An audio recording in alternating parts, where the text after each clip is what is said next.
निवडणुकीमध्ये राष्ट्रवादी काँग्रेस पक्षाचे 4 उमेदवार विजयी झाले, त्याबद्दल त्या 4ही नगरसेवकांचं मी मनपूर्वक अभिनंदन करतो. आणि बाकीचे जे उमेदवार पराभूत झालेले आहेत, आताच राजेखान जमादार आणि रणजितसिंह दादांनी सांगितल्याप्रमाणे की शेवटी निवडणूक म्हणजे हार जीत असते, कुणाचा जय होत असतो, कुणाचा पराजय होत असतो, पण हे निवडणुकीमध्ये चालत असतं.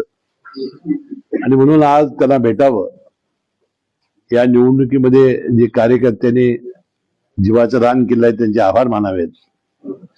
आणि पराभूत उमेदवारांना सुद्धा खचून न जाता पुढच्या काळात चांगलं काम करून पुन्हा या नगरपालिकेमध्ये, या सभागृहामध्ये मी येणारच. आणि त्यासाठी आम्ही ताकद देण्यासाठी मी विशेषतः आज इथं आलो. सर्व कार्यकर्ते उपस्थित त्यांचे मी मनपूर्वक आभार मानतो. आणि मी ज्यांचा विजय आज झालेला आहे त्यांचे मी मनपूर्वक अभिनंदन करतो.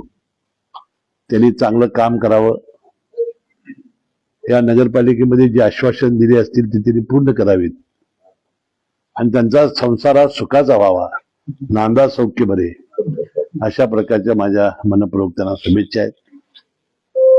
आता ज्याचा उल्लेख राजेखांनी केला की शेवटी विजय झाल्यानंतर तो विनयानं कसा घ्यायचा असतो हे मी काल दाखवून दिलं असं. मी किंवा संभाजी गाडगे यांनी किंवा या गडिंग्लज शहरामध्ये इतका मोठा विजय झाला, सर्व विरुद्ध हसन मुश्रीफाची लढाई झाली. भारतीय जनता पक्ष आपल्या विरोधी, शिंदे गट विरोधी शिवसेनेचा, जनता दल आणि जनस्वराज्य, आणि मी एकाकी लढत दिली. तर तिथं सुद्धा अशा प्रकारचं वक्तव्य आपण कधी केलं नाही आणि आमच्या आयुष्यात ते होणारही नाही. अनेक वेळेला आमच्या कबरी काढून झाल्या, बोट चाटून झाली, अनेक निवडणुकीमध्ये जे व्हायचं ते अशा क्रिया झाल्या. माझं मत असं आहे की या निवडणुकीमध्ये लोकांनी विश्वास दिल्यानंतर त्यातून आपण कसं पुढे जाणार आहोत, कशा प्रकारचा विकास करणार आहोत, ही सांगण्याची फार मोठी आवश्यकता होती. मला वाटतंय खरं दुःख त्यांना संभाजी गाडगे आणि मी एकत्र आल्याच असावं आणि ते अजूनही त्यांचे जखम काय जाईना झालेले आहे, त्यातून हे उद्गार आले असावेत असं माझं मत आहे.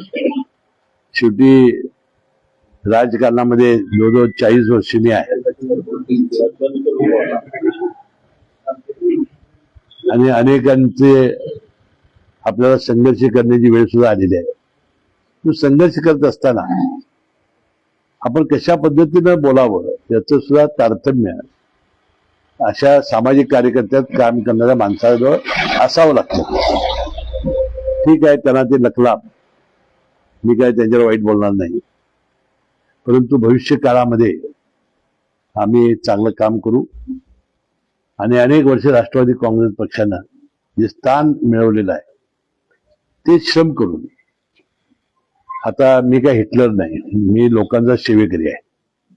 लोकांची सेवा करून आतापर्यंत आपण मोठे झालेले कार्यकर्ते आहोत. आणि आपल्याला माहिती आहे की एवढ्या प्रदीर्घ कालावधीमध्ये आणि कधी आम्हाला मस्ती आलेली नाही.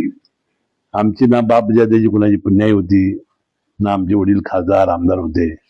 एक सामान्य कुटुंबातून आपण वर आलेलो आहोत आणि जनतेच्या पाठबळावर आणि कार्यकर्त्यांच्या श्रमावर आपण मोठे झालेले कार्यकर्ते आहोत.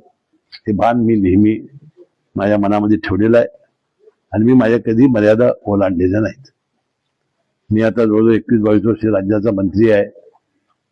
सातत्याने मनात कुणाच्या असो किंवा नसो मी आमदार आहे, परंतु आपल्या बोलण्यात, चालण्यात, वागण्यात, कृतीमध्ये आपण कधी असा अहंभाव दाखवला नाही आणि आपण मस्ती कधी आमच्या जीवनामध्ये आलेली नाही. त्याला माझी आणि संभाजी गाडगेंची युती जी आहे, आघाडी जी आहे, ती मला वाटते त्याला रुचलेली नाही. असं मला वाटतं की या भविष्यामध्ये आपलं काय होईल या भीतीपोटी त्यांचं वक्तव्य असं मला वाटते. मी अनेक वेळा त्याचा खुलासा केलेला आहे. ज्या वेळेला परवा विधानसभेच्या निवडणुकीपूर्वी मी गेलो होतो त्यावेळी मी त्यांना म्हणालो होतो ती मतपेटी आहे गोकुळमध्ये, ती मतपेटी उडूया, तुमची 4 माणसं द्या, आमची 4 माणसं द्या, तरी कुणाला मत टाकलेलं ते दिसून येते त्याच्यात. कारण तुम्ही जेव्हा मताला जाता तेव्हा एक लिस्ट असते, एक अनिल पाटील, मग त्याची सही घेतात पुढं आणि त्याचा नंबर मताचा तो असतो त्याच्या पुढं, तेव्हा मत नंबर आहेत त्याच्यावर ओळखलं जाईल. तर अशी करण्याची आपली प्रवृत्ती नाही. जसं ते अनेक वेळा निवडणुकात करतात तसे आम्हाला कधी शिकवण आमच्याकडे वडीलदारांनी शिकवलेली नाही. राजकारणामध्ये प्रामाणिकपणा कसा असावा आणि विश्वासार्हता कशी असावी त्याचं दुसरं नाव असं मिश्रीबाई. कोल्हापूर जिल्ह्यामध्ये बिबटे भरपूर आहे, बिबट्याची चर्चा सुरू आहे. मुरगुडचा टायगर मीज आहे, आता ते संजय मुंडे स्वतः ते आता काम करून दाखवा ना. आता नगरपालिकेचे काम आहे ते करून इथं काय खूप सगळं काय प्रदर्शन आहे.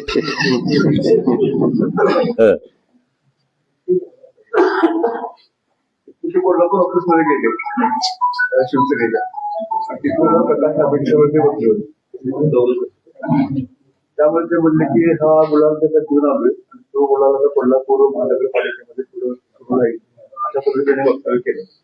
तिथे युतीच आहे ना आमची, कोल्हापूरमध्ये आज तरी युतीच आहेत, त्यामुळे गुलाल तो युतीचा असणार आहे.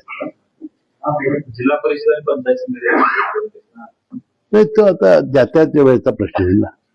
मी संजय बाबा संभाजी गाडगे एकत्र बसू आणि आम्ही चर्चा करू.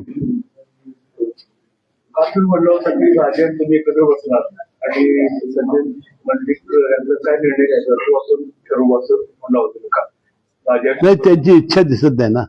त्याच्यावरती त्याची रिॲक्शन आली, ते अगदीच कॅज्युअली म्हणले की ते मरू नये. त्याला विचारलं मरू दे, पण आम्ही मरू दे काय म्हणू त्यांच्याविषयी काय मला विचारलं का ते मरू देत लोक म्हणले की मला काही गरज आहे आणि तरी त्यांना भेटून विचारलं प्रश्न की तुम्हाला आता विजय मिळाल्यानंतर बघायचं का चालते. आता कबरी काढल्या मारला पाहिजे तर मारणार मिळणार आहेत का मला. आणि सत्ता आपल्याकडे नाही आहे म्हणतात, मला जो विकास दिली आहे तुमच्या माध्यमातून मुरगुडला मिळणार. बघा शेवटी बुरगुडच्या लोकांनी आम्हाला मतदान दिलेलं आहे, मागितलं की त्याला देणार काय. भारतीय जनता पक्षाचे नेते प्रवीण सिंह पाटील तिकडे गेलेले आहेत, ते आले की आपण मत त्याला शेवटी लोकांनी काय केलेलं आहे, आपण शक्य ती सगळी मदत करू. आपला स्वभावच नाही ना. रवींद्रांचं पत्रकार घ्यायचं होतं ते म्हणजे की 2016 साली माझ्यावर दगापट्टा झाला आणि त्याचा बदला 2025 साली घेतला. ते बहुतेक तुम्हाला उद्देश म्हणून असं वाटते. ठीक आहे, चालायचं. विजयानंतर हे असे मनोगत येणार ते थोड्या दिवसांनी असतात, ते विसरून जायचं असतंय.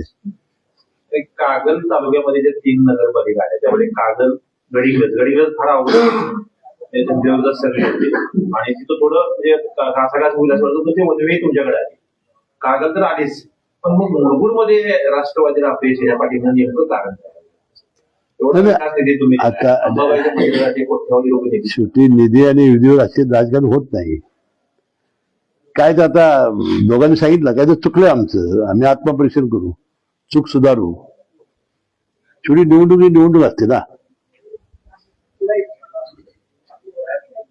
आता याच्यात एक चित्र विचित्र असं झालं, जी नसलेली आमच्याकडे आली आणि असलेली गेली, म्हणजे या निवडणुकीत समीकरण पूर्ण बदलून गेलं ना. त्यामुळे त्याचा आता अन्वयार्थ लगेच लागणार नाही, थोड्यास दोघं सगळी बसून काढतील. राष्ट्रवादी काँग्रेस मुरगुड नगरपालिकेत विरोधी पक्ष नेता विरोधी पक्ष म्हणून काम करणार, ते प्रभावीपणे काम करणार की कोणाने राज्याचं युतीचं हे तिथे येणार? नाही, आता हे बघा, जे लोकांचं काम चांगलं करत असतील तर त्याला पाठिंबा देतील, जनतेच्या विरोधी करणार असतील किंवा पारदर्शी कारभार करणार नसतील तर त्याला विरोध करतील.